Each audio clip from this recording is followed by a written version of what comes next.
si Edward Ablaza Masayon.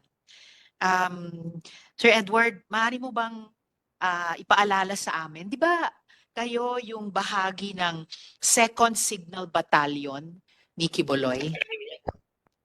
Opo, Madam Chair. Okay po. Ano po ba yung 2nd Signal Battalion? Para ba yung private army? Actually po, Madam Chair, ang 2nd Signal Battalion is a legit po na galing sa Philippine Army. Noon po, nag-start yung ano ni Quiboloy po, yung private army po.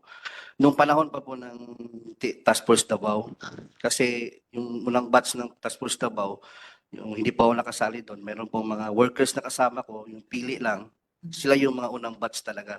Okay. Task Force Davao is local lang po ng Davao. Yes. Noong 2015 po, mag-jump out po tayo. 2015, na-endorse po yung paaro dito sa Kingdom. Because paaro is gamit na gamit po kasi national na po siya. Ano po yung paaro? Philippine Army Affiliated Reserve Unit. Okay, paaro. Paaro po. Under po ng 11 RCDG, at saka po yung sa ARESCOM po na yung nag-train po is 1105th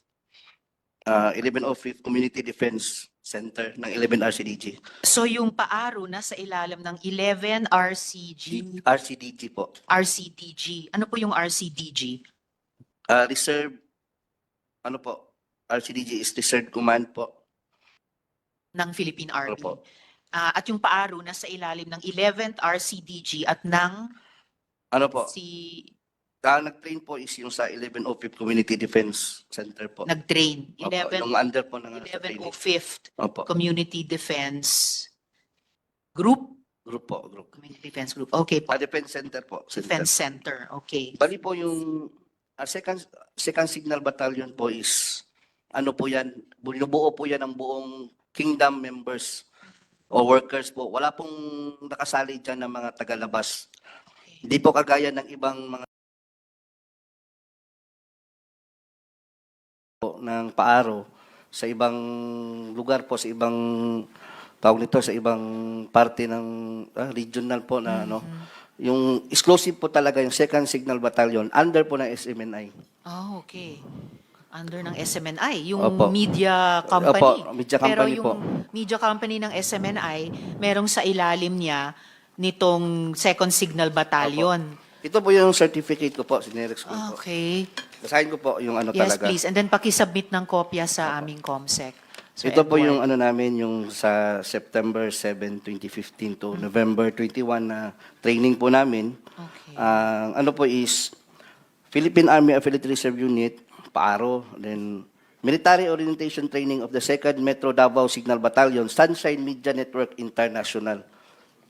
Ito po So, yung ito pala ay 2nd Metro Davao Signal Opo, Signal Battalion. Yung Battalion. buong pangalan niya. Opo. Okay. Diyan ba sa 2nd Metro Davao Signal Battalion kinukuha yung tinatawag na Angels of Death? Actually po, meron po tayong diyan po niya kinukuha. Yung ibig kong sabihin, yung Angel of Death po kasi, yung mga nagpumapatay po, yung mga labi na sa mga kasamahan ko, na mga worker na napatay na po. Bali, kung saan po, for example, ako po, pag nakitaan ako ng loyalty, yung talagang gusto kong pakita yung faithfulness ko sa ministry, sa anak ng Diyos, maaari kong gawin yun.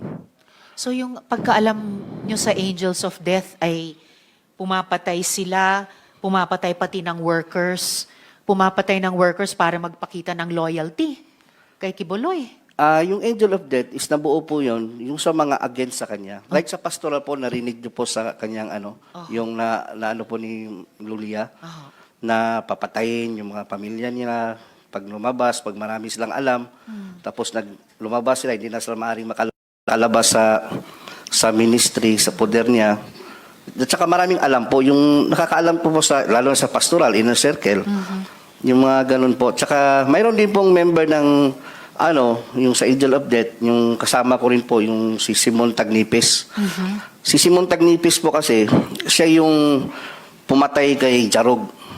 Kay? Jarog po. Jaruk. Opo, Jarog. Sino po si Jaruk? Duming Jarog, hindi ako, dato po yan ng Kausayan. Kahusayan? Sitio Kausayan ng... Sitio Kahusayan. Opo, yung sa ano ata yan, sakop ata yan ng Manuel Gianga sa Davao City. Sa Davao City, Sitio Kahusayan. Nakasama ko po yan, open secret na po yan sa security department sa amin na siya yung talagang tumira kay Jarog. Ang security department, ito rin po yung 2nd Metro Davao Signal Battalion. Opo, under po ng Okay. security department yan ng Kingdom. Kasi more or less 21 department yung nasa loob ng Kingdom. May logistics, ganyan, transportation. Opo, logistics kina Mr. Resita. O, Opo. tiging kayo naman sa security, Sa security department. Okay. Ganun po yung ano namin, set up po dyan sa loob. Okay. At nung nasa loob po kayo nitong 2nd Metro Davao Signal Battalion o yung security department, meron ba kayong nasaksihan na inabuso o meron ba kayong nasaksihan na sinaktan? Paano yung ginagawa sa kanila? At bakit sa mga balita, bakit usually sinasaktan yung mga miyembro? Maging ako po, hindi po ako exempted sa punishment. Kasi mari nilang sabihin sa akin na sa Bisaya ba, pabadlong yung matigas yung ulo. Tao rin naman po tayo nagkakamali. Lalo na yung sabihin, bawal mag-cellphone, bawal manood ng sine, bawal maglaro ng computer games. Because I was there, 15 years old pa po ako, since 1999.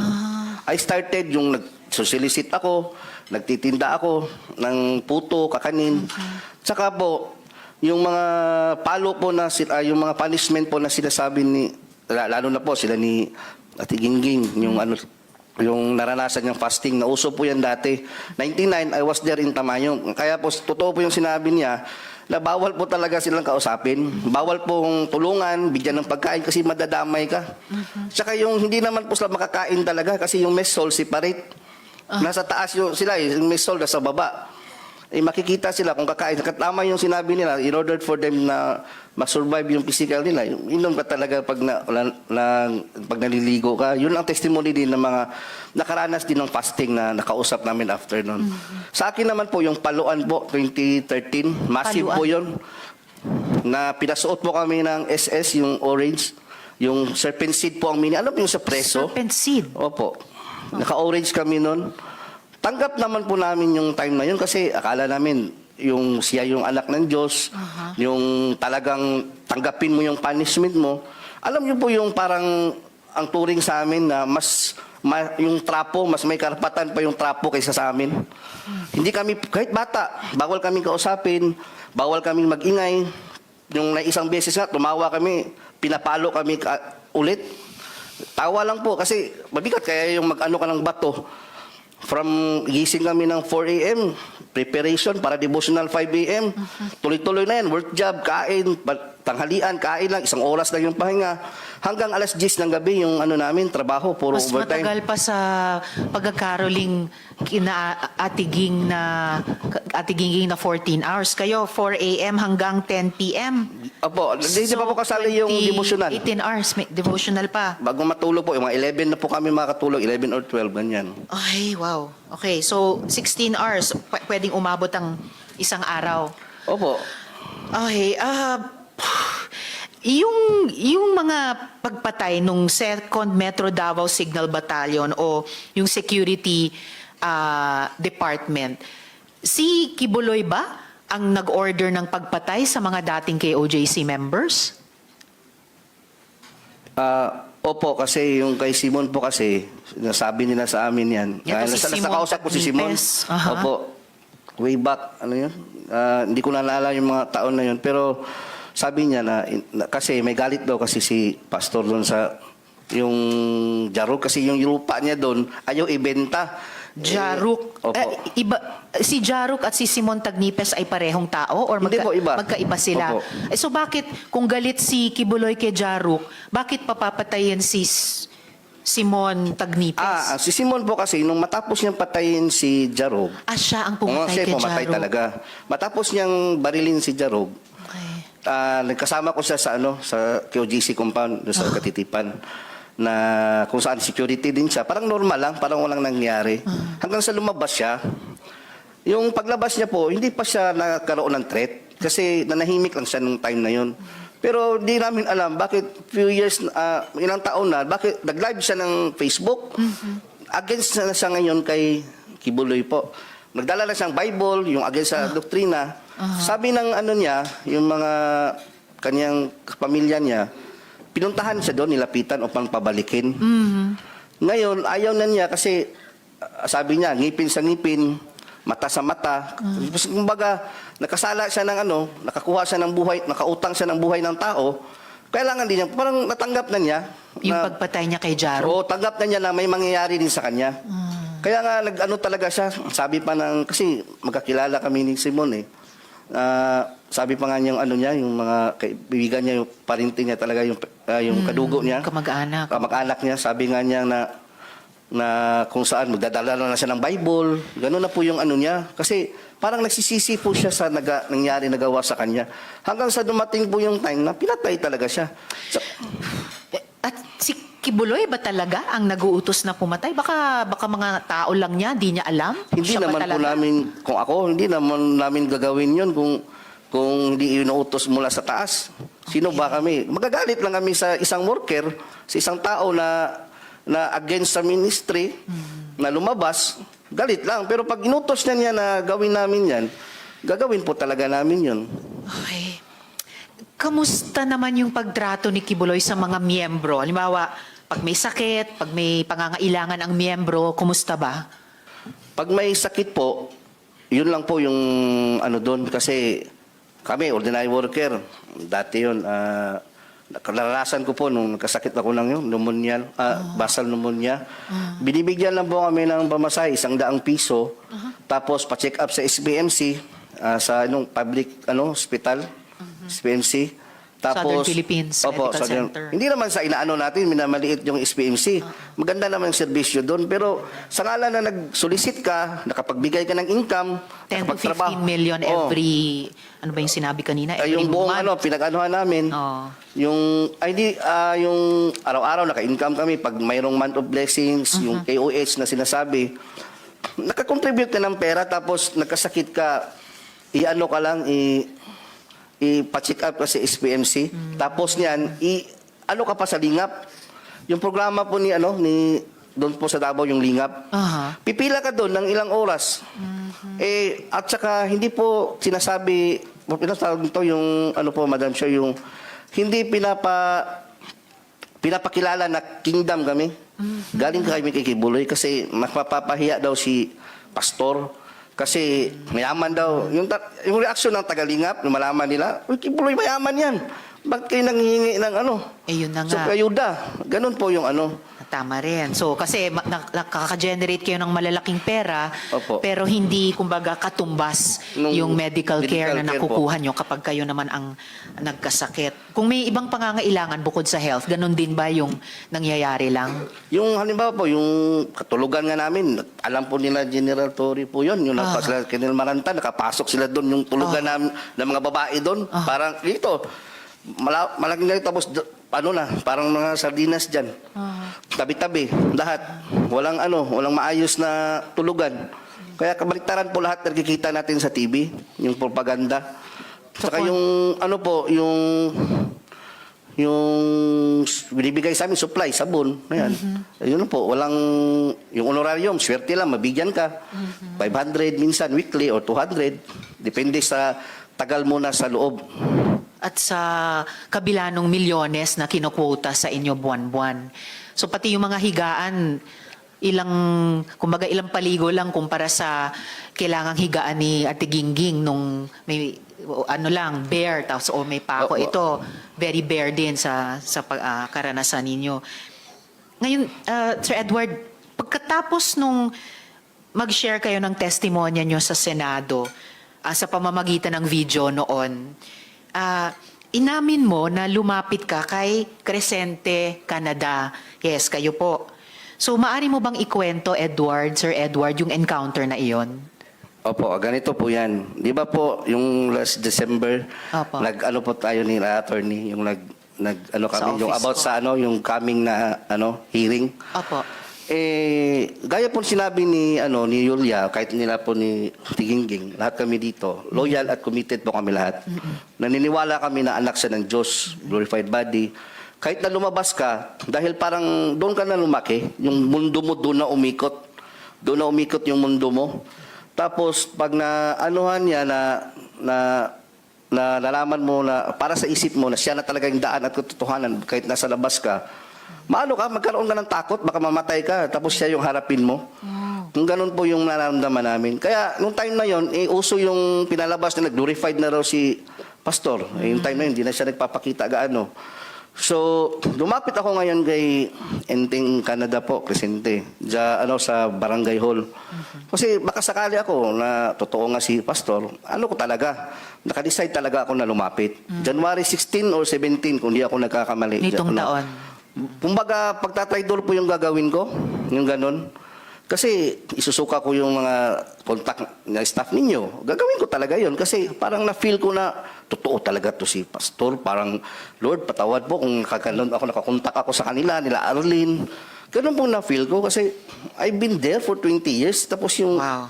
yung faith mo, alam mo na lumaki ka sa isang relihiyosong pamilya, yung ganun po. Tapos, paglapit ko po nung time na yun, buti na lang, may sinabi si Inteng, bago ko na ibigay, buti na lang, hindi ko na ibigay yung number. Hindi kasi siya nag-ask nung una. Unang ginawa niya, nag-usap kami, fellowship, ang ganda ng fellowship.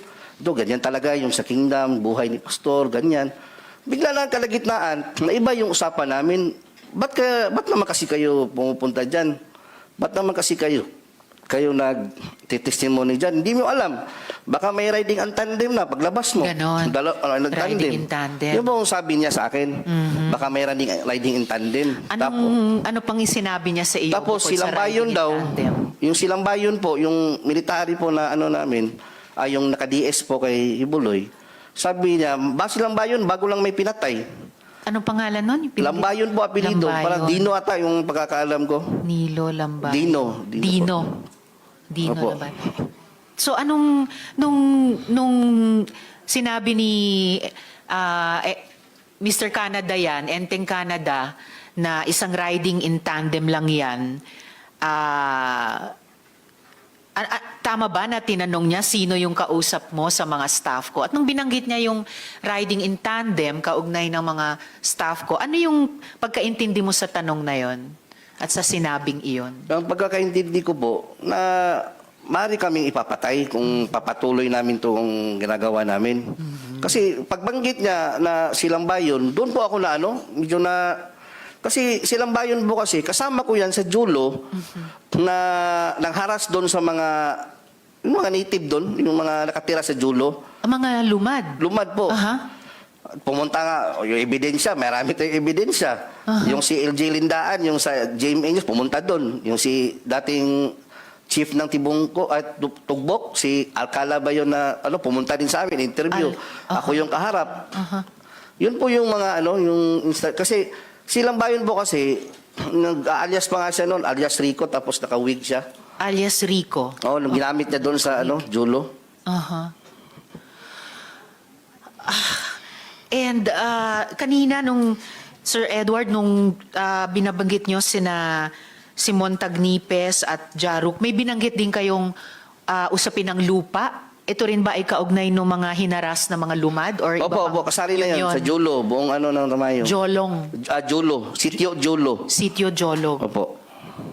Okay.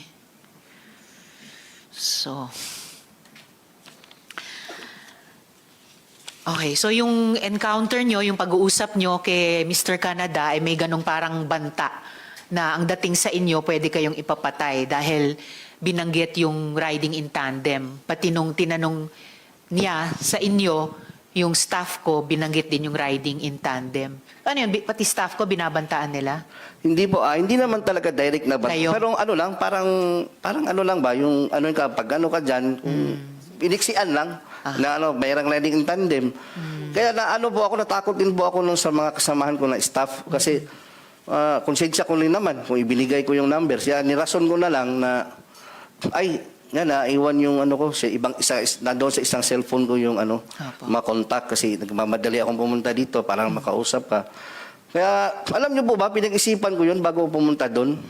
Nagdalangin talaga ko, Lord, kung kalooban mo na totoo si pastor, magaganap talaga ito, mangyayari talaga na babaliktad talaga ako. Buti na lang, naka-mention siya nung time na yun. Parang yun na yung ano ko eh. Alam mo yung masaya ka, nag-usap kayo, fellowship, tapos biglang gumagano, kumambyo. Yung saya mo, nabaliktad, na ano, na, uy, parang ano to ah. Iba. Iba na to ah. Mayroon namang inutusan nga si Simon. Kaya lahat ng napatay po nila, na mga kasamahan ko, sila Simon Tagnipis, Nanay Elsa Bolivar, si Raymond Pasyol, na ano ko po, naaalala ko po doon sa ano ko, yung na-recall ko ba sa isip ko, bida to ah. Yung kawawa, yung mga kasamahan ko. Si Elsa Bolivar na binanggit din ni Ate Gingging kanina, yung senior citizen. Opo. And then binanggit nyo ngayon si Raymond Fasiol, na binanggit mo rin dati sa Opo, video opo. interview nyo.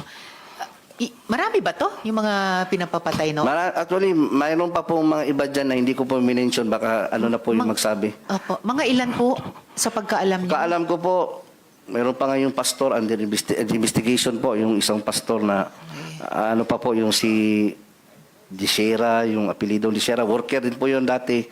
Member o worker yun siya. Kung hindi mo kasi maano, kahit sabihin mo na, ano po, Madam Chair, bakit mga member o mga worker, parehong ikinamatay, pwede namang magkasakit yung isa, nabunggo ng tricycle yung isa, pwede naman yun, bakit puro baril? So, panay baril ang, pagbaril ang ikinamatay. Panay puro pagbaril yung yung kinamatay ng mga coincidence talaga. Tapos kung mag-iimbestiga kayo doon sa mayroong pool guy, yung mga ganun po. Okay. So, may mga fall guys pa. Na nahuli. Tapos hindi naman pala yung yung totoo, kumbaga hindi alam ng pamilya na may nahuli na pala sa sa mga suspect, yung ganun po na sinikreto ng police station. Alright. Dagang salamat, Edward. Paki-stay on para sa rest ng hearing natin. Oo. Pero magiging mas conscious pa ako sa oras dahil mga kasama, dear colleagues, signal number 2 na po sa labas. Okay. So, Sir Joar. Sir Joar Martinet. Yes po. Madam Olimba. Chair. Opo. Okay. Salamat kayo. Sir Joar, so para lang maalala namin ulit, maaari mo bang ikwento ng maiksi kung paano ka naman naabuso? Opo, Madam Chair. Good afternoon sa lahat. By the way, ako pala si Joar Olimba and Iki alias Jerome. Ako po isang full-time worker sa under po ng logistic department na wala ibang ginagawa, magtinda, mag-solicit sa lahat ng Metro Manila at buong NCR. Ako po diniretso ko lang po kasi na ko na po ba, di ba? Apo. Yung na lang, nakaranas po ako ng karumal-dumal na sa loob ng compound ng Kingdom of Jesus Christ. Doon po sa Baliches, sa Oyo, Quezon City. Ako po nakaranas ng karumal-dumal na self-torture po na utos po ni Pastor Kibuloy. Sa kasalanan pong nanood lang po ako ng sine at saka nagka-girlfriend na tagalabas. Ang sabi niya po sa amin, true calling po yun, hook up po ang tawag noon. Sabi niya sa amin na lahat kayo, ang gagawin nyo, iuntog nyo ang ulo nyo sa pader. Hindi kayo titigil hanggat hindi kayo hihinto. Hindi nagdurugo. Tapos po, suntok namin yung kamay namin, hindi kami titigil hanggat hindi magdurugo. Tapos, mayroon pa nga ako mga katibayan dito, Madam Chair, na sa kamay ko, may mga pasa pa pati dito sa noo ko. Then that time, meron ding nagdala sila ng yung mga dinikdik na sili. Tapos, pinapalagay sa aming mata, bibig, at buong ari namin. At pagkatapos nun, hindi namin alam kung anong mangyari sa amin. Sabi na lang sa sarili namin kasi faithful pa kami ni Kibuloy nun para sa ama to. Sabi na lang, sabi ng kasamaan ko sa isa doon, hindi na pala langit to, imperno na pala to. Yun ang sabi ng kasamaan ko noon that time. That time, hindi pa nakontinto. Pagkatapos, after 2 weeks yata, dinala pa kami sa doon sa Guadalupe. Pinatrabaho kami ng walang permit. Yung building niya, yung ginagawa niya ngayong is MNI. Kami pinakauna nagtrabaho doon. Tapos binigyan lang kami ng 2 damit. Yun lang, palitan lang. Trabaho kami noon, 2 buwan yata kami nagtrabaho doon. Doon, pagtatrabaho namin, para sa ama din. Yung ginagawa namin kasi para sa ama, nagdadalangin din kami. But that time, was time na sa katagalan namin magtrabaho doon, naisipan namin parang hindi na yata tama to Di ba? Patatrabuhain ka na walang permit, tapos bawal kami magtrabaho ng umaga kasi bawal nga, kasi walang permit. Gabi Bawal na kami, makita. madaling araw, hanggang umaga, alas 6 kami magtrabaho. Lahat ng mga kwarto doon sa building na yun, binabar daw namin, ginagamitan namin ng hammer. Yun lang ginagawa namin. Ilang taon yun, ay ilang buwan. Kaya pagkatapos noon, naisipan namin siguro na nag-isipan namin na tumakas na lang. Wala kaming pira noon that time, di ba? Wala kaming damit. Tudes lang, di ba? Ang ginawa namin, meron kami nakukuha ng mga doon, mga bakal, Madam Chair. Mga bakal, tapos meron kaming doon kaibigan sa labas kasi hindi kami makalabas kasi meron kaming gwardiya, dalawa may mga armado Mga Armalite pa yung mga baril. Wow, long Oo, arms. Naka-uniform pa na task force, Davao that time yun. Task Force Davao sa Yun din, Guadalupe, sa Makati? Opo. Pag-panis din namin doon sa OYO, meron din mga dalawang armado din. May mga baril din. Hindi kami makalaban. Kaya para sa ama na lang yung ginagawa namin, yung punishment namin.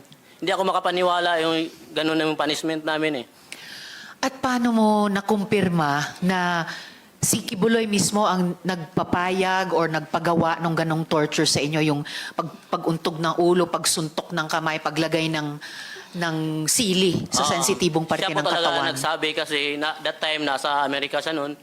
Kapag kasi that time noon, yun, MOB, month of blessing niya noon Tapos lumit yata yung kita, kaya galit na galit siya. Kahit minor lang yung kasalanan namin, yun na yung for the first, hindi kami kapaniwala, yun yung sinabi niya na bakit ganun yung punishment namin. Kasi kadalasan yung punishment namin, yung sinasabi natin, yung fasting lang, or palo sa puwit, di ba? Hindi, naisip namin, para naman to fraternity, di ba? Pag ganun. That time, tinawag kami lahat, pinaakyat kami sa taas.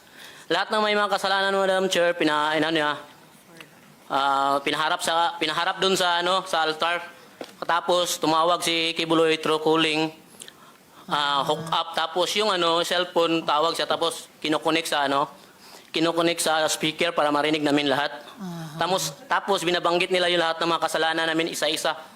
May naglalaro lang ng Dota. Kung sa akin noon, nanligaw lang ako tapos nanood ng sine. Samantala sila, nanonood pala sila ng sine sa Amerika everyday. Di ba? Sabi ni Ate Gingging. So, narinig nyo talaga siya, yung boses niya na mag-utos ng palagi ganyang yan, mga Madam Chair, kasi torture. hindi na bago palagi. Kasi palagi din ako na-hook up niya dati see. kapag nakakasuntok ako ng guard sa mall, kapag nagtitinda ako, kasi nagagalit ako Nagagalit ako sa mall kapag nahuhuli ako tapos sasabihin ng guard, Kibuloy yan, siyempre. Magpakamatayan kami para sa kanya, di ba? Ihanda namin, buwis namin ng buhay para sa kanya. Ayaw namin, kasi yun ang utos namin, hindi dapat si Kibuloy. Hindi siya masali sa anong ginagawa namin na paghahanap ng pera. Di ba? At tama ba, Sir Joar, yung balita namin na pagkatapos lumabas yung video testimony mo nung sa nakaraang hearing, ay kinasing yung maliit mong karinderya? Opo, meron kasi. Tinanong ko po yung may-ari ng... Hindi kasi pagkatapos hindi na ako umuwi doon kasi natakot na ako Tinawagan ko yun yung may-ari ng inaupahan ko doon sa karinderya ko. Sabi sa akin, huwag ka muna umuwi dito kasi mayroong mga tao dito nagpipicture. Tapos naghahanap saan daw ako. Kaya hindi na ako umuwi. So, Yun lang, hinanap takot na ka ako. by name? Oo, yun lang. Pero hindi ko naman sabi kung sila yun.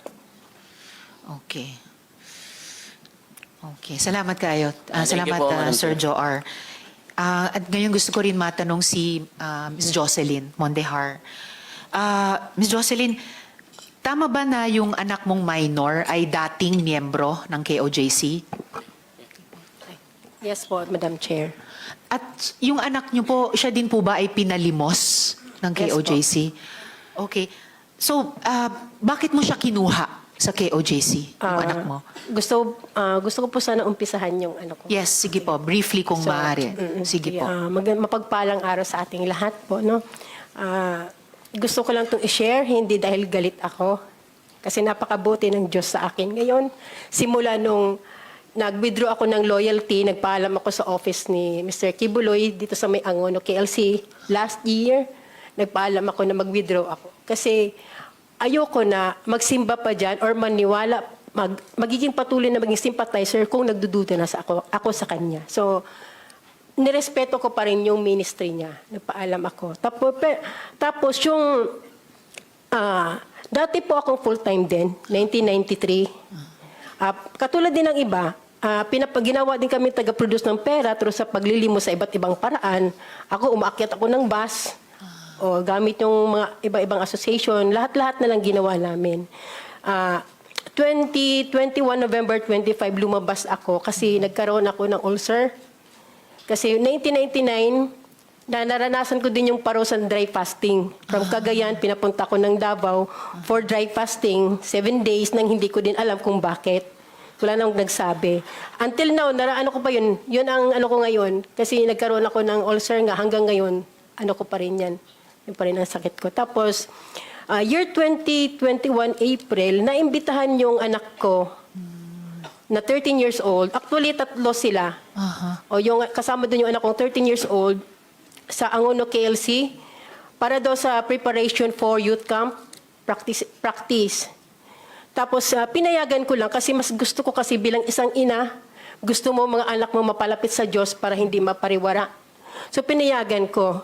Nagulat ako, dumating yung gabi, yung 2 anak ko na lang ang nakauwi. Yung panganay ko tsaka yung sumunod ko sa bunso. Yung 13 years old ko, hindi nakauwi, hating gabi na. So wala akong alam. Inano ko yung ministro nila assign kung nasaan. Tinanong ko through chat. Hindi rin niya alam. Tapos nalaman ko na lang sa may kapitbahay ko na member din nila na dinala pala yung anak kong 13 years old sa tinatawag nilang glass house. Itong glass house na to, ito yung dinadalhan nila ng mga young people na nare-recruit nila for training sa logistics, yung pagtitinda. Doon nila dinadala sa glass house. Exclusive yun sa mga young people. Doon nila dinadala. Tapos hindi ko kaagad na, wala akong means of communication sa anak ko kasi wala naman siyang cellphone. Tapos after 3 days, sa pangungulit ko doon sa ministro nila, nakausapin ko yung anak ko, nakausap ko siya sa cellphone through sa youth leader na na-assign si Rima Fauni, yan. Tapos yun na, nakausap ko siya, bigla akong nagulat dahil ang nag-iba yung salita niya. For a 13 years old, nagulat ako. Mama, hindi na ako mag-aral. Kasi babalik na ang Panginoon. Tapos si Pastor Kibuloy mag-glorified na. So nagulat ako kasi bagong member lang yung 13 years old ko at that time. Ano siya masipag yun mag-aral. Talagang sobrang sipag niya mag-aral. Nagulat ako, ganun na ang salita niya. Tawag dito, sabi ko, anak, ganito yan kasi dati akong worker dyan, so alam ko. Kahit pa mag-glorified si Pastor Kibuloy or bumalik ang Panginoon, magpatuloy ang mundo, hindi totoong matunaw ang mundo. Kailangan mong mag-aral kasi yun ang tama dahil minor ka. Tapos hanggang sa hindi ito na yun, ito na yung ito na yung gusto ko. Magtinda na lang habang buhay para sa anak, para kay Pastor Kibuloy, kay gusto daw niya makarating sa 7th heaven. So, ibig sabihin, sabi ko, Nak, mayroong nagsabi sa'yo. Kasi hindi mo alam yan Bakit mo masabi? 13 years old ka lang. New convert ka lang. So, mayroong nagsabi sa'yo niyan. Ayaw niyang aminin. Tapos sabi niya, Mama, lagi kong ini-insist sa kanya, Madam Chair, na, anak, mag-aral ka, sige, kung gusto mo dyan, maglingkod ka dyan, maging alay ka ng buhay mo kay Pastor, through Pastor Kibuloy, mag-aral ka talaga. Ang sabi niya, Mama, pinaka-worst na, sinabi ng isang anak sa isang ina, Mama, hindi naman talaga kayo ang tunay na may-ari ng buhay namin. Ginamit lang kayong instrumento ng Diyos para mailuwal kami. Pero ang nagmamay-ari sa amin si Pastor Kibuloy, ang anak ng Diyos. Sobrang, sabi ko, sabihin mo, kasi pupuntahan ko yung sinong nagsabi sa'yo, ayaw niya talagang sabihin. Tapos,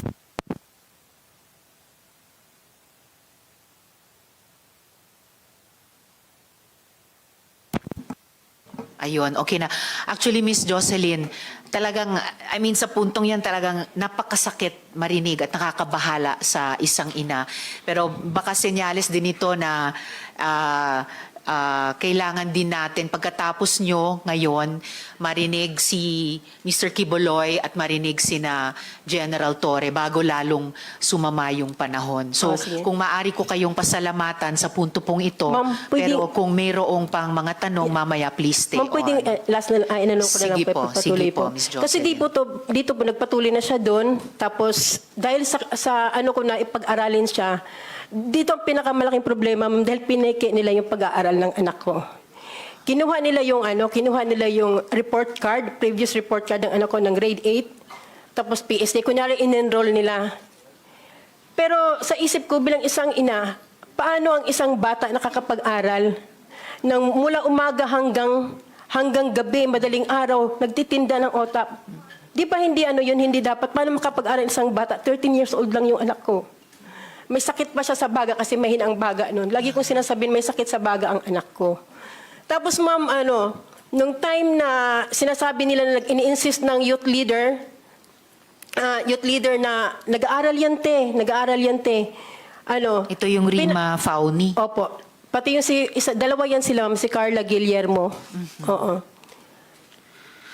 Okay. Tapos ma'am, nagpatulong ako sa teacher niya dati, grade 7. Ma'am, pakitrace kung talagang ba na-enroll ang anak ko. So, sabi ng teacher niya, ma'am, kahit saang school, wala siyang makitang pangalan ng anak mo naka-enroll. Pero sinabi niya naka-enroll. Tapos nung time na nalaman ko yun, ma'am, pinagpursige ako. Sabi ko, pupuntahan ko yung hideout nyo kasama ang DSWD at DepEd. May kausap na ako. Siguro sa takot nila iskandalo, hinatid nila yung anak ko sa bahay. Ay, So pagdating mabuhay ma'am pagdating nun sa amin na to make the story short, Yes. nakauwi ang anak ko dahil siguro napilitan mabuti. sila. Pag-enroll ko ma'am ng grade 9, sinubukan ko i-enroll ulit sa grade 9. Kahit sinasabi nila na na-enroll sa grade 9, Connect. sinubukan kong i-enroll sa grade 9 para makita ko kung anong reaksyon ng bata. Kasi kung totoo nag-aral siya, niya ako, mama, hindi. Kasi na-enroll na ako doon, nag-aral ako. Wala siyang kahit anong reaksyon, ma'am. So, na-confirm ko na hindi talaga siya nag-aral. Okay. Tapos isa Salamat, pa, Miss ma'am. Jocelyn. Pinatanong ko po sa teacher, pina-interview ko, ma'am, siya sa teacher. Kung nag-aral ka, sino ang teacher mo, kung online man, o sino ang principal mo sa JMC. Yung Ma'am, Jose wala po Maria siyang College. alam. Okay. Wala po siyang alam. Okay. Maraming salamat, Miss Jocelyn. At talagang mabuhay kayo sa pagkuha, no? Yung matagumpay na pagkuha nyo sa anak ninyo. And salamat din sa pagbanggit sa DSW at DepEd dahil mamaya may itatanong din tayong kahit mabilis sa kanila dun sa pag-rehabilitate ng mga bata na kinuha na ng magulang o ng gobyerno sa KOJC kaugnay ng moving forward natin mula sa itong napakarami at matitinding problemang naiimbestigahan natin dito. Maraming salamat, Miss Jocelyn. Paki-stay Yes, po. on sa hearing natin in case Yes, po. may iba pang mga kaugnay na Yes, po. tanong. Maraming salamat Salamat din po. So ngayon po, dadako na po ako kay Apollo Quiboloy. So, Mr. Quiboloy, bibigyan ko po kayo ng pagkakataon na magresponde sa mga akusasyong ito. At marami po sila. Pero unang tanong po, ilan ang miyembro ng KOJC? Salamat po, Madam Chair, sa pagkakataong ito na makaharap ko ang lahat ng mga nandirito at narinig ko ang kanilang mga testimonya. At magpasimula po tayo kay Miss Valdehuesa. Pastor Quiboloy, Mr. Quiboloy, Madam yung Chair. tanong ko muna, ilan ang miyembro ng KOJC? More or less po sa tingnan ko po muna ang exact na Kahit in estimate po. more or less po, including mga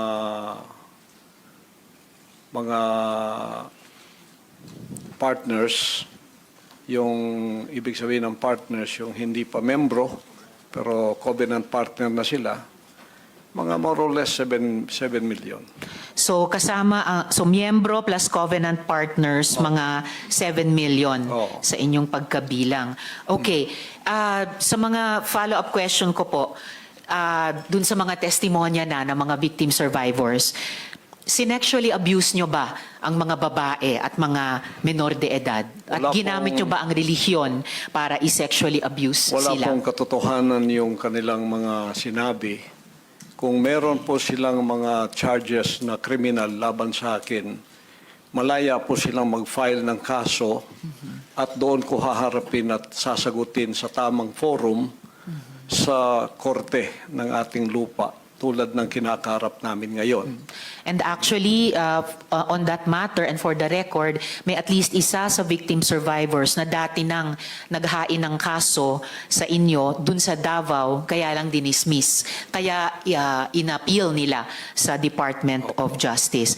Yun naman pong mga testimonya ni na Ms. Valdewesa at ni Yulia, tinatanggi nyo ba ang mga testimonyang iyon? Tinatanggi ko po. Wala pong mga katotohanan yung kanilang mga sinasabi, kundi sa aking paningin ay kabaligtaran. Ngunit hinahamon ko po silang mag-file ng kaso sapagkat ito ay mga kriminal na mga allegations. At ito ay para maging fair, ay maghain po sila ng mag-file sila ng kaso laban sa akin o kanino mang kanilang gustong mag-file laban sa mga kingdom na leaders or members because we are under the law of the Republic. Tulad po kay Masayon, yung kanyang sinabi, Pastor, i-interrupt ko muna oo. kayo doon dahil Oo. tinatanong ko muna yung mga Yes. testimonya ni na Ms. Valdewesa at ni Sorry Yulia. Sorry po. Pinalimos niyo po ba yung mga bata para i-sustain ang operasyon ng KOJC at Wala. para tustusan ang inyong Wala lifestyle? po kaming mga palisiya na magpalimos ang bata. O Pero magpalim- walang polisiya man, pinalimos niyo ba sila? Hindi po. Wala pong katotohanan yun. Okay. Eh yung mga adults po, Ganun din po. pinalimos nyo ba sila or pinayagan nyo ba silang maglimos para sa operasyon Hindi po. at lifestyle Wala pong ng KOJC? polisiyang ganon ang kingdom na magpalimos. Wala mang polisiya pero pinalimos nyo ba sila, Hindi yung po. mga adults? Hindi po. Wala pong katotohanan yun. Alright. Pinayagan nyo ba yung pang-aabuso at pag-torture sa mga miyembro nyo? Hindi Halimbawa yung parusang dry fast. Hindi rin po polisiya ng kingdom ang batas ng pagparusa ng tao ay ipapasting para mamatay. Napansin ko po, lagi kayong nagre-refer sa polisiya, pero ang tinatanong ko po ay yung practice. Practice. So, pinaabuso nyo ba, pinatotorture nyo ba yung mga miyembro nyo? Pinapa-dry fast nyo ba sila? Sa freedom of religion po natin, meron tayong separation of church and state. At tulad ng sinabi ko, yung fasting ay voluntary kung tatanggapin mo. Hindi po ipinipilit. Alright. Kayo ba yung nakaisip nung modus na piliting magpakasal yung mga miyembro nyo na hindi naman magkarelasyon para manatili sila sa ibang bansa? Sino pong nakaisip nun, nung modus na yon? Because this is under the investigation already, I invoke my right to remain silent on this issue. Alright. Quickly lang po kay Ate Gingging, yung dry fast po ba, voluntary ba ito? No, for sure. No. Alright. Salamat It po. was an instruction. Instruction. So, hindi siya voluntaryo, instruction or utos siya. Alright. Salamat po. Mr. Kibuloy, boses nyo ba yung nasa audio file kanina, yung binabantaan mo yung si Stephanie o si Pane? Kailangan po i-authenticate kasi ngayon malakas ang AI. So pero boses nyo ba yon yung nagbabanta kay Pane o kay Stephanie? It appears na parang boses ko. Pero Alright. hindi ko po ma-authenticate kasi ngayong panahon na to malakas ang AI. At Kaya- sino po si Stephanie Ibarra? Sino po si Pane? Isa po sa mga manggagawa. Manggagawa. Ano po yung relationship o relasyon nyo kay Pane o Stephanie Ibarra? Isa pong manggagawa. Isang manggagawa. Pero hindi ba totoo na kinupkup nyo siya, kinuha nyo sa inyong pag-aalaga nung siya ay 2 years old pa lamang? With this issue po kay Pane, I invoke my right din to remain silent. All right. So, pero sa pagkaalam po namin, inalagaan nyo siya nung bata pa lamang siya. So, parang naging tatay kayo ni Stephanie o Pane Ibarra. Tama po ba? I invoke my right to remain silent Invoke. po sa issue na yan. Okay. Kasi sa audio file naman po, sa kabila nung sa pagkaalam ay kinupkup nyo siya nung 2 years old pa lamang, bata pa lang siya, na parang naging tatay kayo niya. Pero sa audio file, bakit parang asawa asawa nyo kung ituring itong si Stephanie Opane. I invoke my right to remain silent on that Alright. issue rin po. Ngayon po, kino-confirm nyo po ba na meron kayong isang hukbo o private army sa inyong disposal? At ano po iyang tinatawag na angels of death? Yan po ay kasinungalingan at kung yan ay akusasyon, inihiling ko ang accuser na mag-file siya ng kaso laban sa akin. Okay. So, sinasabi nyo kasinungalingan yung isang hukbo na nasa inyong disposal. Opo. Pero ano naman po yung angels of death? Hindi ko po, imbento po nila yan eh. Imbento lamang. Ano ang, kanina po kasi sinabi po ni Sir Edward na yung, ano ba ito? Yung, saan na ba yung notes ko? Teka ha. Okay, Edward. Yung 2nd Metro Davao Signal Battalion ay may kaugnayan sa Task Force Davao. So, ano ang ugnayan kung mayroon ng Angels of Death dun sa DDS o Duterte Death Squad naman?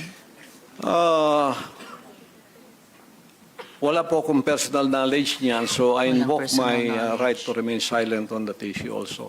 All right.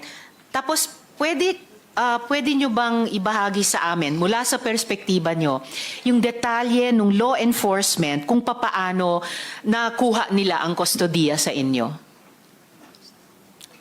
Pakiulit po. Mula sa inyong pananaw at karanasan, paano pong nakustodiya kayo sa kamay ng gobyerno, ng ating law enforcement With agencies? that issue po, I also invoke my right to remain silent. All right. Sige. Bago po ako dumako naman kina General Torre, meron po akong IFA flash dito po sa ating monitor. Panoorin natin lahat, pati ninyo, Mr. Kibuloy.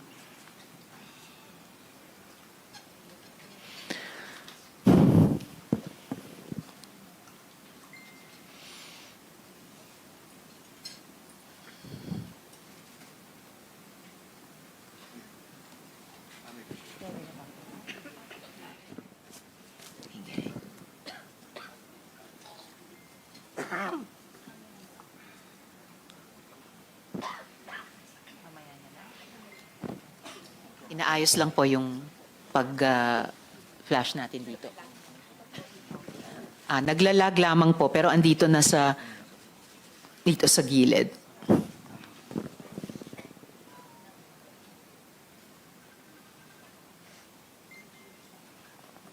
Meron pa lang ako nakikitang pamagat ng event na closing ceremony. Okay. Welcome, closing ceremony. Military orientation training.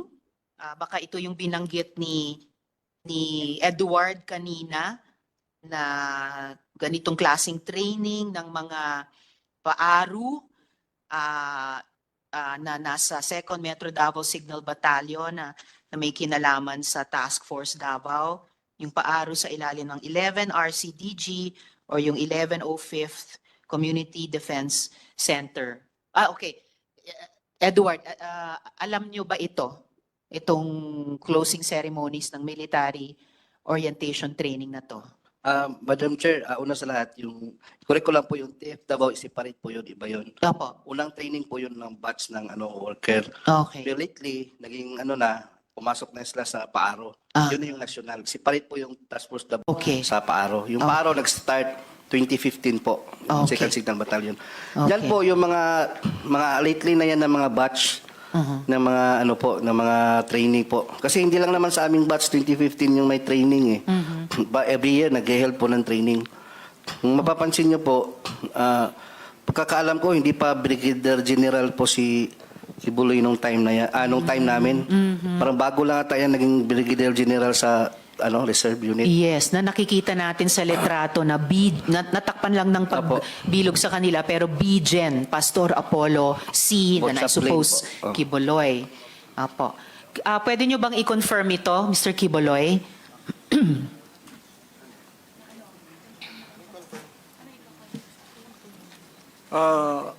Still on this issue, I invoke my right to remain silent din po. Okay. So ang kaya ko noted, ini-invoke nyo ulit yun, ang kaya ko ipinakita sa ating lahat ito, dear colleagues, ang mahalaga, ang military training na ito, lumalabas ay para alagaan si Mr. Quiboloy, hindi po para sa bayan. Na ang alam natin sa ating mga armed services, yun talaga ang mandato nila. So, Mr. Quiboloy, ginagalang po ng komite namin yung constitutional rights ninyo. Ang mahalaga ay nabigyan kayo ng pagkakataon na magsalita rito. And then, ngayon po naman, please, of course, you will stay on sa hearing para kung may iba pang tanong sa inyo bago tayo matapos, bago tayo mag-adjourn. Ngayon po, tungo tayo sa ating law enforcement naman. So kung maaring matanong ko naman muna si General Torre, sir.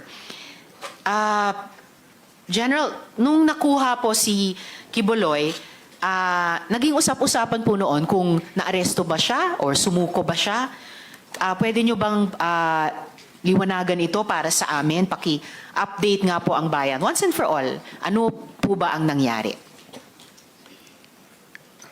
At the outset, ma'am, thank you very much for giving us the opportunity to present our side on this August body. This is the second time that we appear in the Senate, and in the first time, it resulted in our ability to show to the public what is happening during the 16-day operation inside the KOGC compound.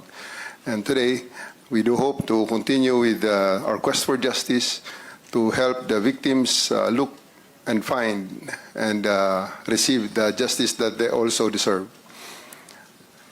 Regarding the arrest of Mr. Quiboloy, in all intents and purposes, in our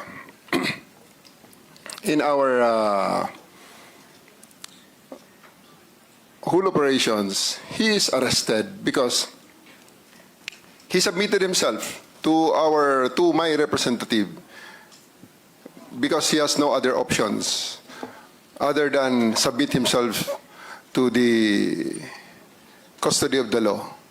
Because whether he like it or not, he has no other options during the time.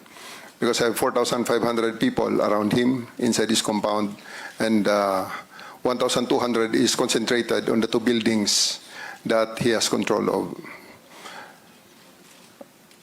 On the part that he is saying that he voluntarily surrendered, it is just on the colloquial and the popular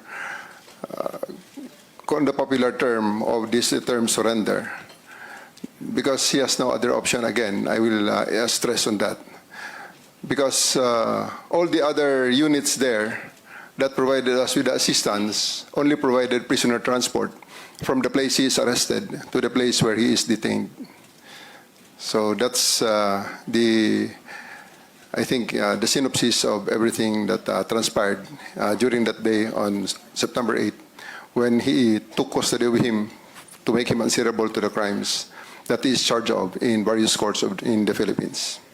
Salamat po, General. And bilang isang sibilyan, isang mambabatas, naiintindihan ko na anuman yung colloquial or popular term na gamitin, ang outcome ay nasa kamay na siya ng ating mga otoridad dahil sa environment na na-create nyo on the ground, no? Kasama itong 4,500 personnel nyo, na yung 1,200 ay dun lamang nakakonsentrate sa 2 building kung saan siya tumagal, no, ng ilang mga Yes, mga ma'am. araw. I Yes, General. do believe that the term surrender and arrest is being debated upon. Well, I do believe that the camp of Mr. Quiboloy would like to model the issue on the term the surrender and arrested, because it has great bearing on the criminal case that they are facing, ma'am. So they can use the voluntary surrender term as part of their maybe their defense for and prayer for leniency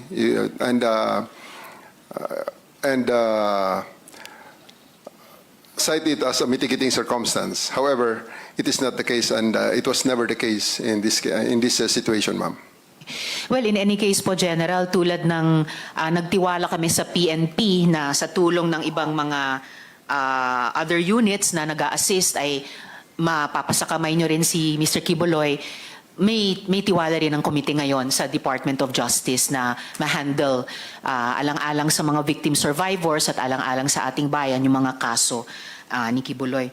General, ang sabi niyo po ay may mga continuing crimes na nagaganap sa loob ng KOJC compound. At sabi niyo po na may mga iba pang mga biktima na gusto ng PNP pang sagipin. So, pwede po ba kayong mag-elaborate tungkol dito? As of the moment, ma'am, we are partnering with the Department of Justice in building up other cases to be filed against Apollo Quiboloy and his cohorts, his companions. Last week, we have filed sedition and inciting to sedition charges against them through the Department of Justice and with the assistance of the special prosecutors assigned by the DOJ for this case. And there's still continuing build-up on the possible rescue of other people because we had experienced the extensive brainwashing. Mr. Quiboloy had a head start of around 30 years against the law enforcement, and we are just scratching the top. And I do believe that as time goes by, as people see the fallacies of his declarations, more people and more victims will be having the courage, will summon the courage to actually seek for the redress that the law is ready to give them. Maraming salamat para doon, General Torre. Yun din yung wish ng komiteng ito at napaka-importante yung sinabi nyo na may build-up pa kayo para sa dagdag na possible rescues. Of course, mga adults din at lalong-lalo na siguro yung mga bata tulad nung anak ni Miss Jocelyn na buti na rescue na rin niya no? At sa tulong din ng DSWD at saka DepEd. Lastly for now, mula sa akin, General Torre, sabi nyo po, may mga humarang sa inyo sa pag-aresto kay Quiboloy. Ito ba'y, halimbawa, kagaya ng paglalagay ng mga fire truck, iba pang sasakyan para harangin yung highway mismo sa labas ng compound. Ito ba'y mga KOJC members din?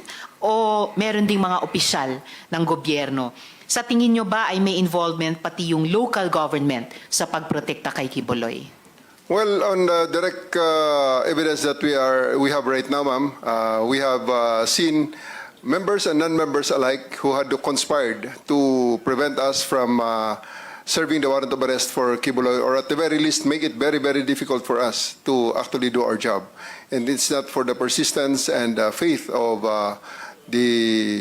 my superiors and the people from the government, and also the cooperation and the blood, tears, and sacrifice of my men, we would not have achieved and overcome that the obstacles that they did to prevent us from achieving the mission. We had experienced roadblock after roadblocks, and in the pressures, especially considering that the compound is very large and the only coverage that we have there is the SMNI, to which we are actually asking YouTube to take down, considering that it's being used to protect a fugitive not only from the Philippines, but also a fugitive of the laws of the United States. So we're asking YouTube to actually take down the channel of SMNI and also Facebook for them to prevent from using those social media platforms as leverage for their illegal activities and criminal activities, basically.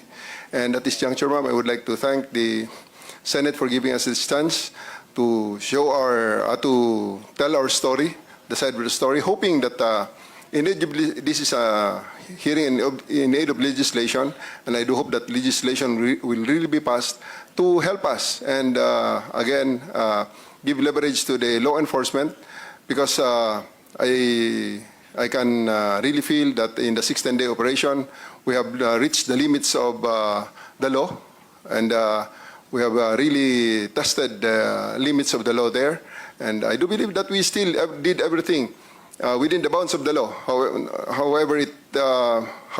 however difficult it may be. And I do believe that it's time that we also try to adjust the law in the hope that it will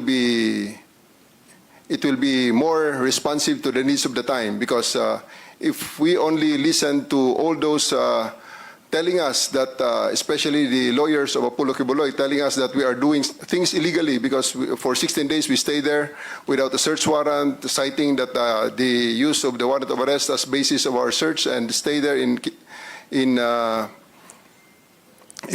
compound, which I believe that they are wrong, really gave us this sometimes this sense of doubting ourselves, especially that the propaganda day in and day out is hitting us left and right. And I do thank that this opportunity comes, because if we don't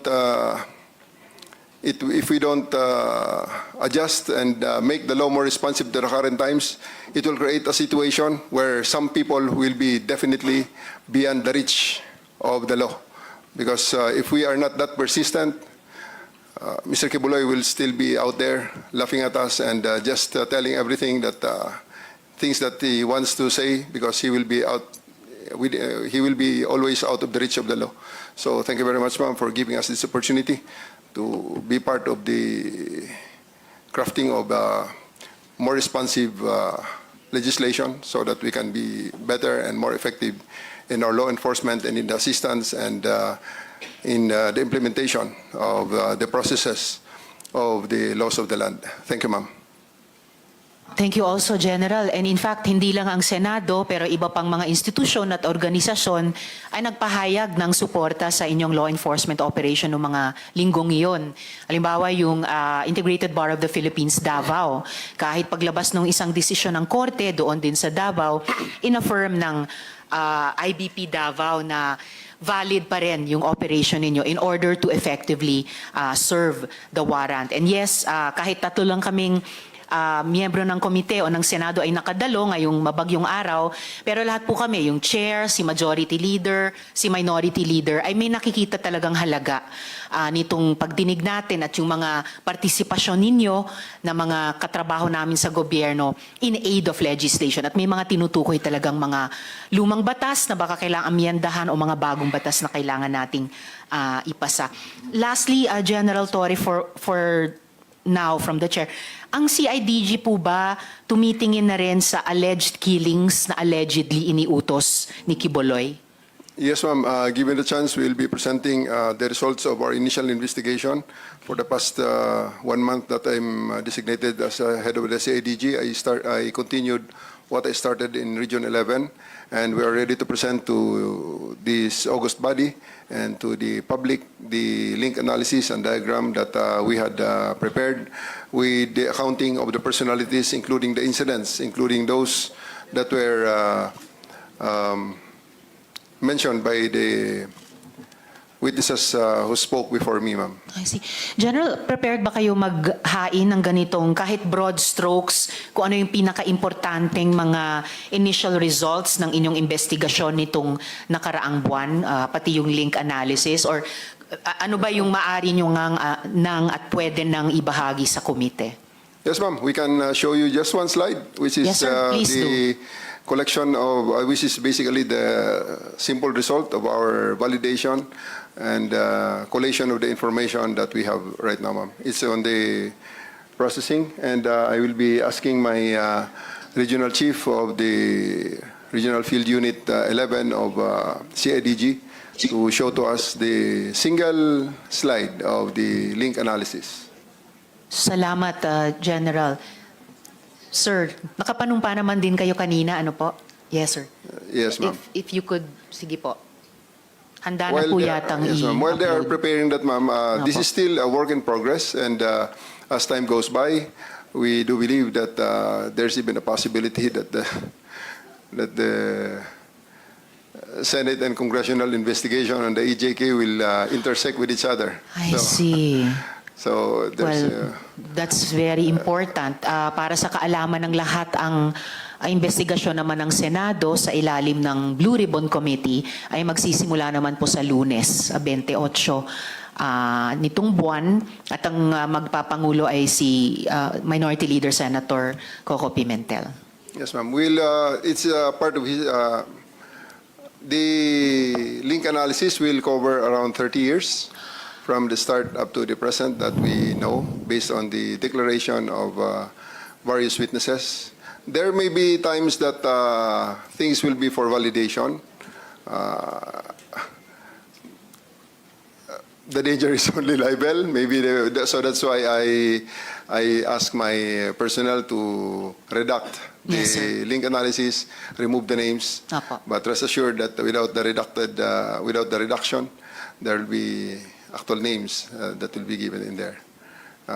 Very that well will taken, General. That will include victims who were already killed, who had died, and that will include the witnesses that you have just heard today and how they are positioned in the network of Mr. Kibuloy. Wala pong problema sa redaction, General Torre. Isa sa mga best practices din na ginagawa ng aming komite kapag hindi pa pwede o dapat ilabas ang anumang dokumento. Yes, ma'am. Thank Of you, course, we also this is a from our standpoint. This is a two-edged sword. This will give Mr. Kibuloy the idea on how far we are in the investigation of his organization. But also, we are presenting this to the public, hoping that to show the public and the potential, especially the potential victims, the other victims who have not yet spoken, have not yet surfaced, to have the courage to believe in us that we are actually in the correct path to the total investigation and comprehensive investigation of the organization of Mr. Kibuloy and his eventual delivery to the Bar of Justice of this land, ma'am. General, magtitiwala po ang chair sa judgment nyo Yes, ma'am. kung ano ang tingin nyo dapat at pwede nyo ng isa publiko without telegraphing any of your punches sa defense team ni Mr. Kibuloy. Yes, ma'am. The chair will respect that po. What you want to and can present in public sa hearing na ito o ano yung gusto nyong isumite na lang muna in writing or dahil mag-adjourn na tayo, wala nang executive session, but I will trust your judgment po. Ano yung gusto nyong ilabas ngayon in public hearing, ano naman yung gusto nyong isumite na lang in writing or totally not submit yet habang work in progress yung investigation. Thank you, ma'am. I would like to acknowledge the immense work of Colonel Hanser Marantan here, the chief of the Davao City Police Office, to my left.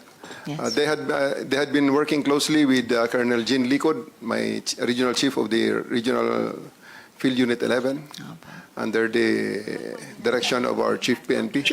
Who had given us the instruction to really focus on this operation. Please, please only flash the, Jean, pakibantayan mo na lang yung link diagram lang. Or Link diagram sir, lang. General, while we're waiting for the finalized, redacted and finalized slide, maybe I can pose some questions kay Colonel Marantan. Yes, ma'am. Thank you, General. Colonel, kaugnay sa isang follow-up question ko kay General kanina, naging usap-usapan din na mayroong mga kailangan pang i-rescue na mga kababaihan at kabataan, in particular sa loob ng KOJC. Ano pong actions ang kinuha ng PNP? At may mga rescue attempts ba na ginawa in coordination sa ibang mga government agencies? Madam Chair, yes. In fact, we have a good accounting with them. I have prepared some slides there for your appreciation. Maybe it's there already on the PowerPoint presentation. Or baka, Colonel, pwede nating ipakita yung tatlong slides nun Yeah. kasabay or pagkatapos nung iisang slide, yung finalized and redacted na link analysis. So kung pwede, magpatuloy lang muna yung verbal na pagtatanong ng chair Yes. sa inyo. Yes, Madam Chair. Salamat, Colonel. Marami ding vloggers na nagulat ng, ito na po. O sige, suspend ko muna yung pagtatanong sa inyo, Colonel. Balikan po natin yung slide na pwedeng kayo rin po, Colonel. Sino pong magpe-present nung slide ni General? Kayong dalawa po. Si General at kayo, sir. At si Colonel Marantan. All right. So the three gentlemen. Colonel Marantan will do the honors, ma'am. All right. Colonel Marantan, you have the floor po. Madam Chair, please allow me to read some lines of this prepared opening statement by the DCPO. So I will cover about 4 slides there, and i-cover ko yung magbibigay ng statement mamaya member of the pastoral also. So with that, after nearly a month of daily attempts to arrest Pastor Apollo Quiboloy and his cohorts inside the KOGC compound, which is 30-hectare property in Davao City, on September 8, 2024, he was arrested by the PNP. After various dramas have been witnessed by the public in relation to this arrest, and a number of victims of Quiboloy have slowly surfaced, approached us, and has given significant information about the illegal activities of said personality committed repeatedly over the years. With the painstaking efforts made by the law enforcement agencies, significant revelations were made to our investigators which are relevant to the prosecution of Quiboloy and his illegal activities, particularly in the highly technical scheme qualified trafficking in persons committed by him and his cohorts. These reports were voluntarily offered by the victims to the PNP with high hopes that justice will be served to other victims who were lured by Quiboloy and his victimization. The revelations, which likewise appear to be consistent and based on facts, led to our investigation on the so-called angels of death, whom Quiboloy exploited to infuse fear among his victims. As we speak, the PNP, with the constant collaboration with different units, are working together to complete the picture of the dynamics of Quiboloy's illegal activities perpetrated over the years. Today, we will also be hearing corroborative statements from one of the victims whose youth have been robbed because of his illegal scheme. With our goal to help this committee identify loopholes and room for improvements for the Republic Act 10364 or the expanded anti-trafficking law and other related laws, it is likewise our end goal to build up airtight cases that could lead to the successful prosecution of cases against him and cohorts. Today, Madam Chair, we are ready to answer questions to help this committee craft legislations as may be necessary.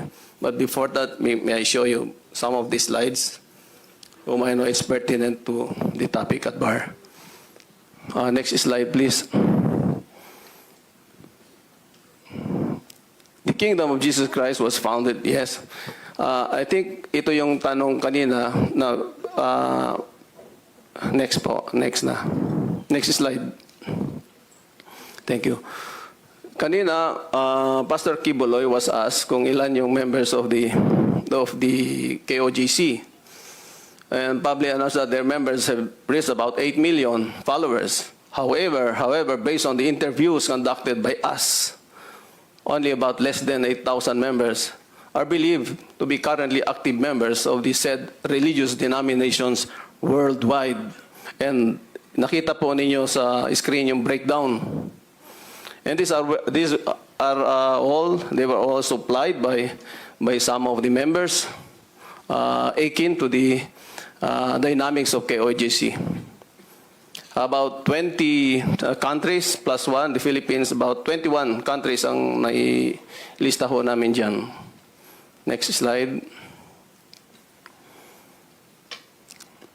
Nandyan ho yung mga numero.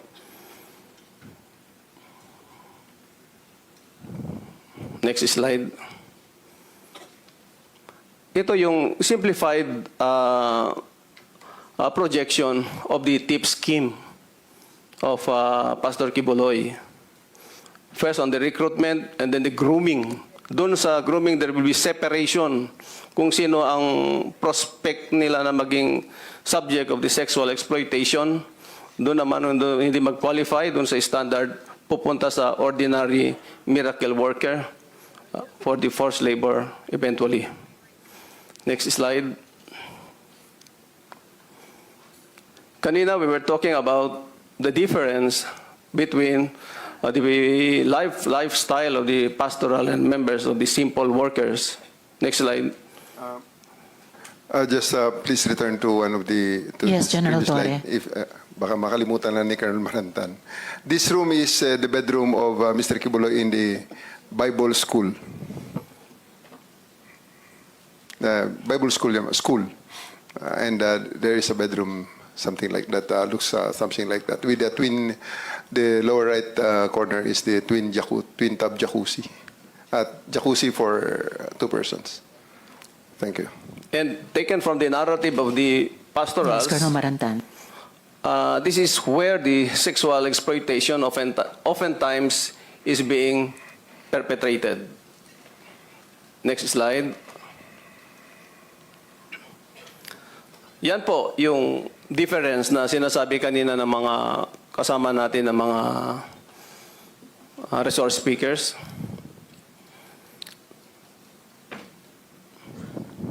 Next slide. On sexual exploitation perpetrated by Kibuloy after victim is groomed and ready for sexual exploitation, and victimization continued repeatedly through the years and by generation. Through his preaching with the inner pastorals per narrative of the former pastorals, Kibuloy aimed to acquire 1,000 women and anchored on the biblical story of Solomon, king of Israel, who had 700 wives and 300 concubines. Next slide. Believed to have victimized around 200 women already. Currently, PNP identified 68 female personalities of different ages whom were victimized by Kibuloy's sexual exploitation. Engaged in strict fellowship with the inner pastorals to brainwash them of the purpose of illegal acts. Kibuloy capitalized on the existence of angels of death to sow fear among inner pastorals. Doon pumasok yung matinding compartmentalization na kahit magkakatabi sila, hindi nila alam yung mga nangyari sa kanila. These inner pastorals who subjected themselves on the last rite, which is the performance of sexual activity with the Kibuloy himself. Next slide. Meron ho kaming mga sinundan na mga members of the pastoral. Very fresh pa yung mga experience na they can narrate it. Mamaya ho, maririnig din ninyo yung narrative ni Elias Marie. Next slide. Yung tatlo hong na-invite natin, invited by the Senate, si Stephanie Ibarra,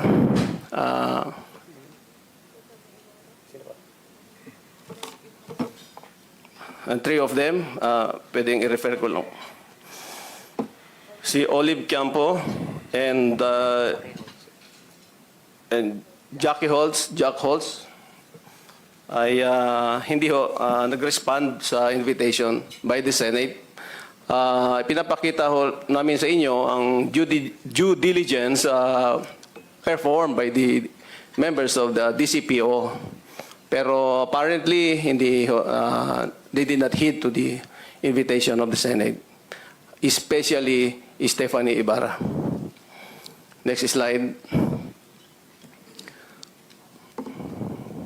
Yan po yung mga efforts. Every day, pumupunta yung mga policemen natin doon sa alam ng mga address nila. Next slide. On the way forward, there's an investigation on the land grabbing issues at Barangay Tamayong, on the house of Kibuloy in Garden of Eden, Barangay Tamayong. Next slide. Oftentimes, naipalabas naman ho yung mga photos na ito. Financial investigation on possible money laundering case committed by Kibuloy and KOJC. Investigation on possible tax evasion committed by KOJC and other proprietary businesses owned by KOJC. Investigation on the legality of operations of schools and other business entitled entities owned by KOJC. and the investigation on the involvement of other foundations utilized by KOJC in the operations. Next slide. And with that, Madam Chair, I think the Elias Marie is ready to narrate her ordeal inside the KOGC compound for 10 years. Maraming salamat, Colonel Marantan. At bago ko tawagin si Elias Marie, well, salamat dun sa presentation nyo rin on ways forward. Ganun ko rin gustong i-adjourn itong hearing mamaya on the ways forward, both dun sa mga investigations and dun sa rehabilitation ng mga victim survivors. One quick follow-up question, Colonel, bago ko i-recognize si Elias Marie. Ano po yung alam ninyo ng PNP o natuklasan sa Angels of Death? Na-identify nyo po ba ang mga miyembro ng grupong ito? At saka, meron bang mga government officials o workers na involved sa grupong iyon? Ikaw sasagot. Ma'am, that will be the contents General of the contents of our link diagram that will be presented later on. All right, And thank you, General. also, ma'am, maybe it's just hindi lang na-mention ni Colonel Marantan, the investigation has already extended up to out of the country. Colonel Marantan has just arrived from Europe, from Austria in particular, interviewing the pastorals that are already based there. So the investigation is not only limited in the Philippines now. We had already sent agents, and we thank the PNP, our Chief PNP, General Marbil, for supporting us and to go sending officers actually as far as Austria to conduct the investigation. Thank you. Salamat din, General Torre. Mukhang na-upload na yung slide ng link analysis. Gusto nyo bang ipresenta yung pinaka-importanting aspects nito bago ko i-recognize si Elias Marie? I'll give you the opportunity, ma'am, if you will allow us, I'll give the opportunity to Colonel Jean Licod, the Regional Field Unit Chief of CIDG Region 11 based in Davao City. Right, salamat, General. Colonel Likud, you have the floor po to present the highlights nitong slide. To the chairman, Madam Risa Ontiveros, ma'am, good afternoon. The other members of the Senate and, of course, the distinguished visitors. Good afternoon to everybody. The presentation that I will be making this afternoon is just to support whether or not there is an existence of angels of death. So, if you don't mind, if we could just go back just a little bit to the background, ma'am, so that I can read. Please proceed, Colonel.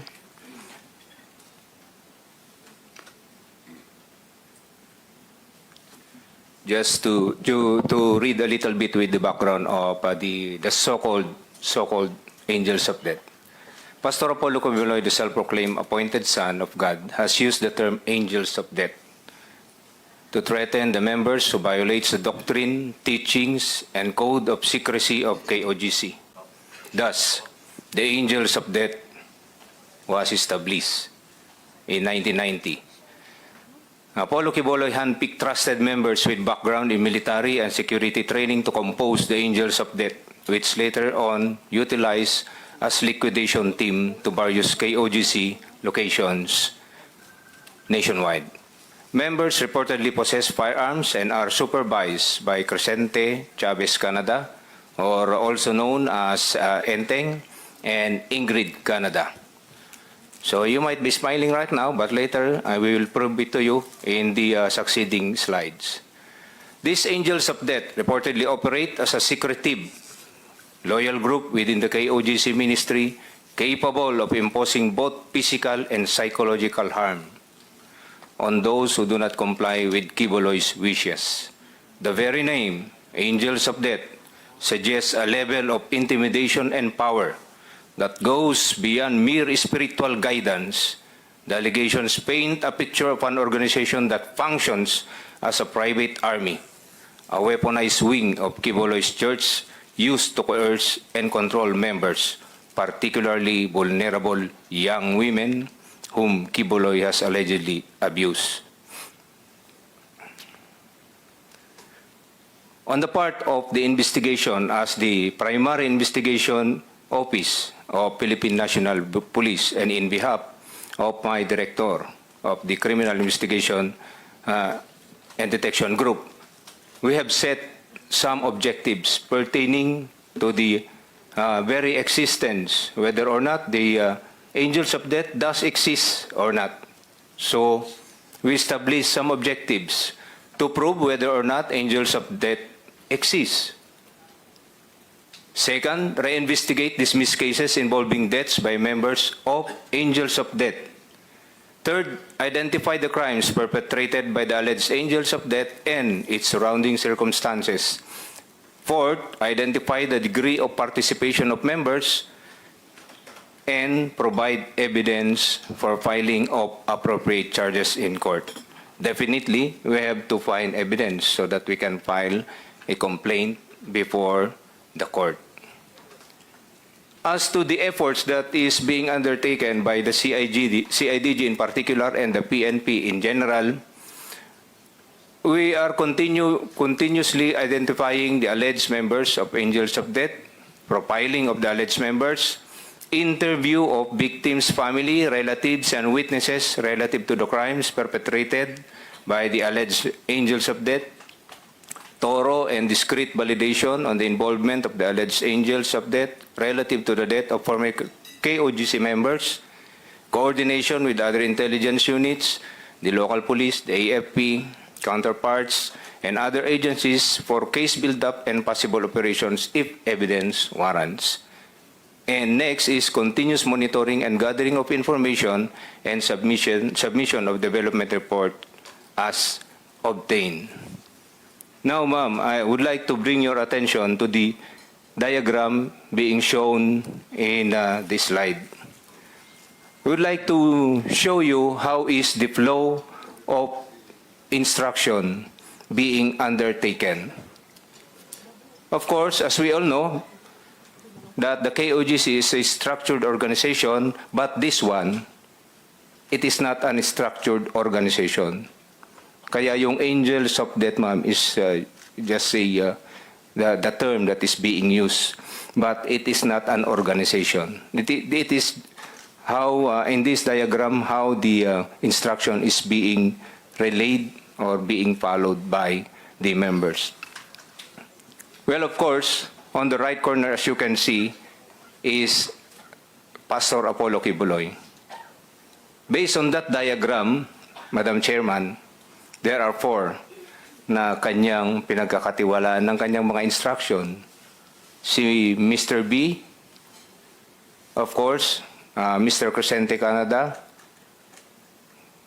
si Ingrid Canada, at saka si Pastor Acobo, based on the diagram. Yan, ma'am, yung 4 na mga pinagkakatiwalaan niya as of now, base doon sa mga nakukuha nating mga interviews and affidavits na nakuha natin. So, yan ang lumalabas sa sa ating structure. Now, ma'am, in relation to the punishments being undertaken on some deaths also, but we are not saying that they are the perpetrators. That's why, on the words of our director, we are on case build-up. We have to gather evidence so that we can prove the objectives that we wanted, to prove the whatever crimes that was committed. Those are the circumstances. To explain further, ma'am, the diagram. If you see on the diagram, most of the instructions is coming from Ingrid Canada. However, if you look into the diagram, dotted lines po siya, ma'am. So meaning, she gives the instruction, however, they need confirmation from Crescente Canada. That is why there is a solid line coming from Crescente Canada. So, hindi pwedeng si Ingrid lamang po yung magbibigay ng instruction at siya lang din po yung susundin.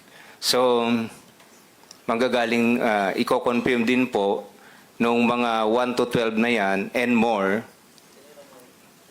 kay Crescente, Canada. Yan po yung usually nangyayari. As what we are saying, ma'am, these are all taken, extracted from the accounts of our witnesses and taken from their affidavits. Hindi ito imbento.